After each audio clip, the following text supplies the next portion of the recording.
మీ మోకాల నొప్పులకు ఎటువంటి సర్జరీ లేకుండా ఎపియాన్ పెయిన్ క్లినిక్ అందిస్తున్న అత్యాధునిక చికిత్స. సరే, ముక్కులో నుంచి నీరు, రక్తము కారడం ఇలాంటి కొన్ని ఉంటాయి కదా, వాడిని సిమ్టమ్. ఇక్కడ కానీ ఏదైనా కానీ ఇక్కడ ఛిద్రమయ్యి ఫ్రాక్చర్ అయినట్టయితే బ్రెయిన్లో ఉండేటువంటి నీరు ముక్కు ద్వారా బయటకు వస్తుంది. దానివల్ల ఇన్ఫెక్షన్.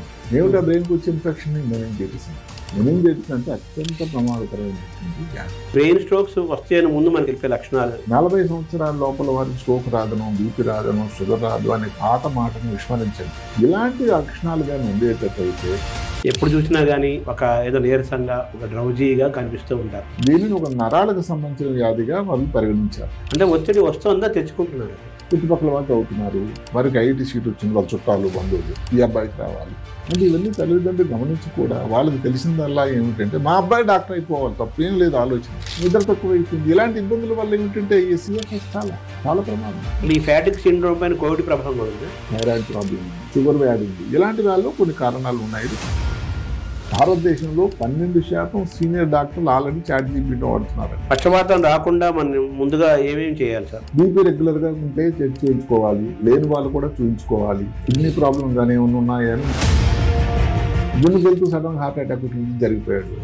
ఈ తలనొప్పినిలో ఎన్ని రకాలు, దాన్ని ఎలా చూడాలి? అంటే తలనొప్పి బ్రెయిన్ లోపల ఏదైనా కానీ క్లాట్ తయారైంది అనుకోండి, అన్నింటికంటే ముఖ్యం బ్రెయిన్లో ట్యూమర్ కానీ ఏదైతే గడ్డ తయారైంది అనుకోండి, అది ప్రమాదం. ఆ కాఫీ తాగితే తలనొప్పి తగ్గిపోతుందా? అలా ఒకసారి ఆ టీ పడకపోతే లాభం లేదండి, తలనొప్పి వచ్చేస్తుంది. నిజానికి ఎక్కడ కూడా గణాంకాల ప్రకారం ఎక్కడ కూడా దీనికి దానికి ఎక్కడ ఇది లేదు. ఈ కాళ్ళు తిమ్మిర్లు పట్టేదాన్ని కొంచెం తర్వాత ఆగిపోతాయి, బట్ కొంచెంసేపు తిమ్మిర్లు పడతాయి. ప్రశ్న తగ్గిందా? డయాబెటీస్ వ్యాధి కానీ ఉందా? ఏదైనా విటమిన్లో లోపం ఉందా? స్ట్రోక్.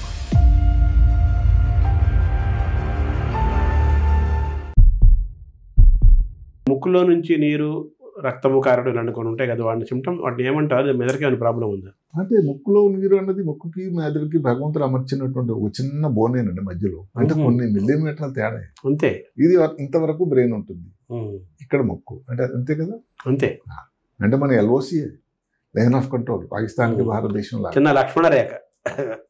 అక్కడ ఇబ్బంది ఏమిటంటే అంత థిన్ బోన్. ఇప్పుడు ఎవరికైనా చిన్న దురదృష్టవశాత్తు యాక్సిడెంట్ అయింది అనుకోండి, ఆ బోన్ బ్రేక్ అవుతుంది. బ్రెయిన్ లోపల సృష్టికర్త మనిచినటువంటి చాలా గొప్ప ఇంపార్టెంట్ ద్రవ పదార్థాన్ని పేరు CSF అంటారు, సెరిబ్రో స్పైనల్ ఫ్లూయిడ్. ఇక్కడ కానీ ఏదైనా కానీ ఇక్కడ ఛిద్రమయ్యి ఫ్రాక్చర్ అయినట్టయితే బ్రెయిన్లో ఉండేటువంటి నీరు ముక్కు ద్వారా బయటకు వస్తుంది.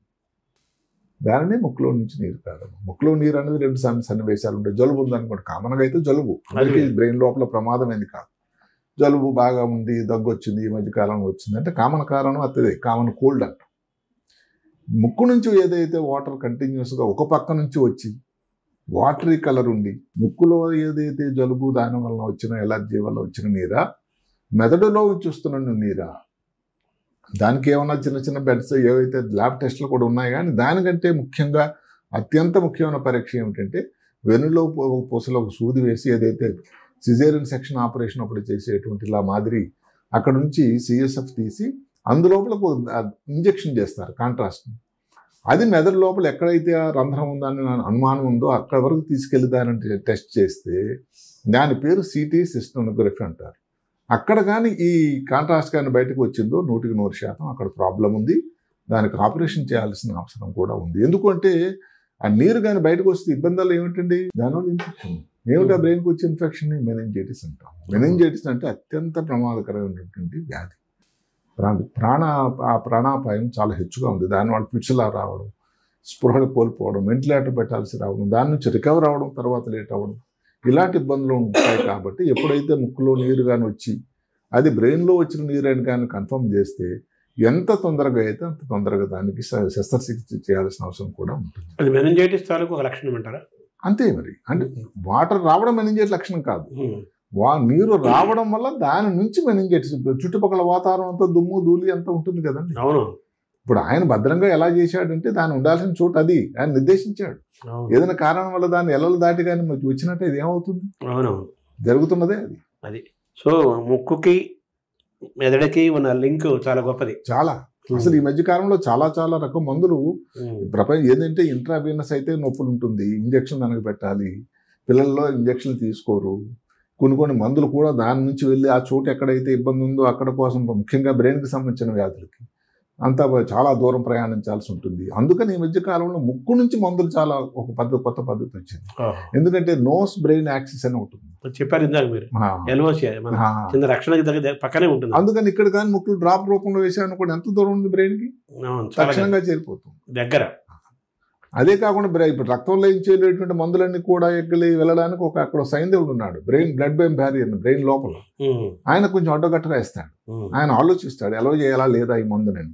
ముక్కులోంచి వెళ్ళిపోయింది అనుకో, డైరెక్ట్ గా అదంతా ఛేదించుకుని వెళ్ళిపోతాం పక్కింటి వాళ్ళు, అంతే కదా. అందువల్ల దీని చాలా చాలా ఉపయోగకరంగా ఉంటుంది. ఇది ఏ వయసులో వాళ్ళకి ఉండే అవకాశం ఉంది సార్? ఏ వయసులో కన్నా రావచ్చు. జనరల్ గా ఏమిటంటే 2 రకాలు ఉంది రావడం. ఏ వయసులో చిన్నపిల్లలు చాలా తక్కువ.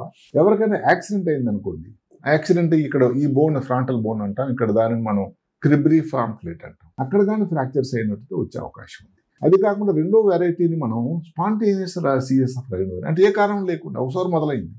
ఇది ఎక్కువ మంది స్త్రీలలో వస్తుంది.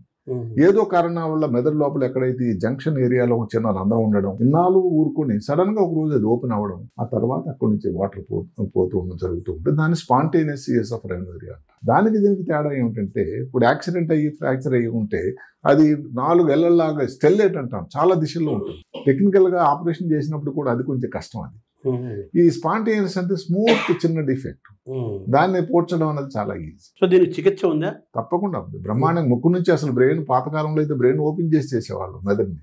ఇప్పుడు లేకుండా ముక్కు ద్వారానే, ఎండోస్కోపీ ద్వారానే ఆ రంధ్రాన్ని మనం గుర్తించి ఎక్కడైతే ఉందో దానికి కొంచెం ఏదైనా ఫ్యాట్ కానీ లేకపోతే కండరం ఇది పెట్టడం కానీ, ఫేషియా కానీ, ఈ మధ్య కాలంలో దాన్ని ఉండడానికి జెల్ అని ఒకటి వచ్చింది, సీల్. చాలా పద్ధతి మరి.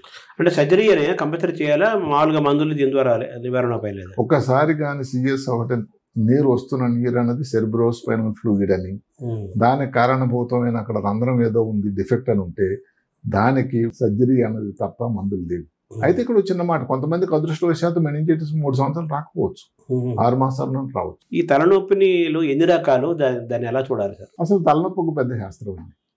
మా గురువుగారు ఏం చెప్పేవారంటే, తల ఎవరికైతే ఉంటుందో వాళ్ళకే తలనొప్పి వస్తుంది. అంతే కదండి, తల లేకపోతే నొప్పి ఎలా వస్తుందండి? తల ఉన్న ప్రతివాడికి వస్తుందని అర్థం ఏంటంటే చిన్నపిల్లల నుంచి పెద్దవాళ్ళ వరకు అందులో ప్రమాదకరమైన తలనొప్పి. తల అంటే మెదడనే మామూలుగా అది ప్రత్యామ్నాయం లాగా వాడతారు. తల అంటే అసలు నిజానికి పురే భాగం, ఆ లోపల ఉండేదాన్ని మెదడు అంటారు. కానీ అందరూ తలనొప్పి అంటే ఆ ప్రాంతంలో వచ్చిన నొప్పి.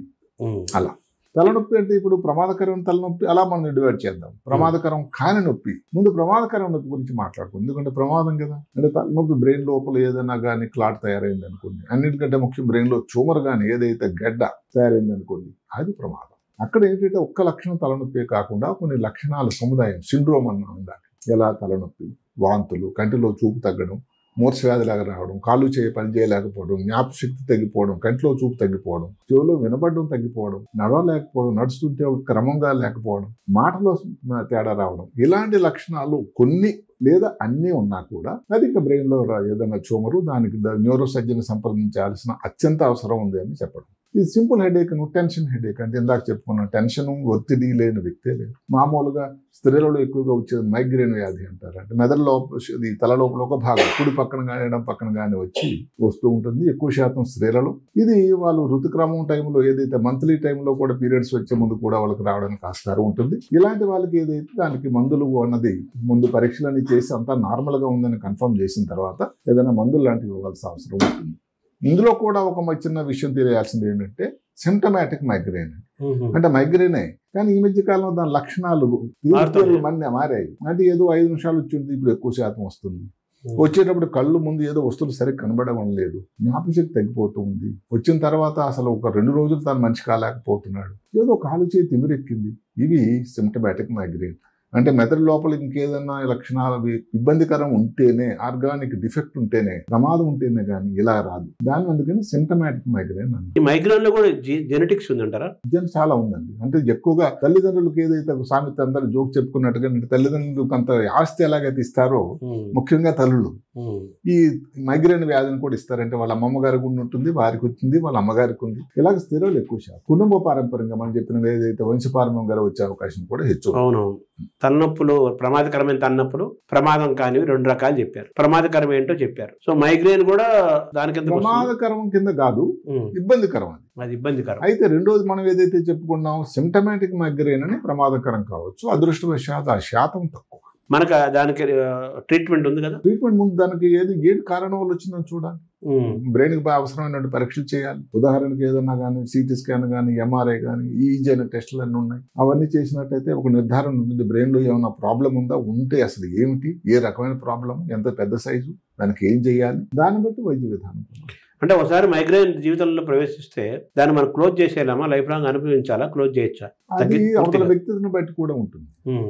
ఇప్పుడు ఉదాహరణకి ఏమిటంటే బాగా ఇప్పుడు మైగ్రేన్ ఉండే వాళ్ళు కొన్ని ఏదో వస్తువులు తీసుకోకూడదు, ఫుడ్లో ఉండాలి, ఎక్కువ ఒత్తిడికి లోను కాకూడదు, శబ్దం ఎక్కడైనా ఏదో ఇప్పుడు మాట పబ్కి వెళ్ళారు అనుకోండి ఎక్కువ ధ్వని వచ్చినట్టయితే మనకి తలనొప్పి వస్తుంది అంటారు. ఎక్కువ లైట్ కానీ మధ్య కాలంలో అందరూ మ్యారేజ్లు కానీ ఎక్కడైనా ఫంక్షన్లు కానీ మాల్స్లో కానీ లైట్ల తాలూకు తాకిడి ఎక్కువైపోయింది, దానివల్ల రావచ్చు అంటారు. అంటే ఎవరికైతే తలనొప్పి లాగుండి వాళ్ళకి కారణం అంటూ తెలిసిపోయినప్పుడు ఇలాంటి కొంచెం తక్కువ వెళ్ళడం కానీ దూరంగా ఉండడం కానీ మంచిది. అలర్జీస్ లాగా మైగ్రేన్ లో కూడా చాలా స్టేజెస్ ధోరణులు భిన్నంగా ఉన్నాయి.